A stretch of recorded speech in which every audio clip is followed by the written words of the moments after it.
আমি আসলে অতটা ভক্ত না টক খায়, যেটা সত্য কথা। আর মিষ্টি টক এগুলো এতটা আমি ভক্ত না, কিন্তু ঝালের আমি প্রচুর ভক্ত।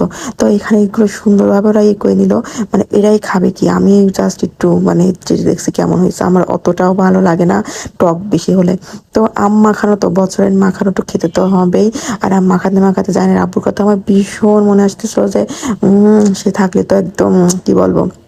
তো যাই হোক, এখানে সব কিছু দিয়ে একদম ফুল মাখাই দেওয়া হয়েছে মজা করে। আঁটিগুলো খেতে যে এত টেস্ট, মানে আঁটির ভিতরে এত টক, মানে আমি যখন ভয়ে দিচ্ছি না, আমার জিভে ফুল পানি চলে আসছে, কি বলবো। আর আমাদের গাছে যে পুদিনা পাতা, মানে এটা তো আমাদের সব সময় থাকেই কোনো না কোনো কিছুতে। তো এতটাই সুন্দর আমার মায়ের এই গাছের পুদিনাগুলো, মানে অন্যরকম একটা ঘ্রাণ, যেহেতু অনেক রকম পুদিনা পাতা তো পাওয়া যায়। তো এটা একদমই কেমন যেন একটা মজা। তো মা আমাকে বলছে যাওয়ার সময় তোকে দিয়ে দেবো, গাছটা তুই নিয়ে যাবি। আর আমি বললাম ঠিক আছে, নিয়ে যাবো।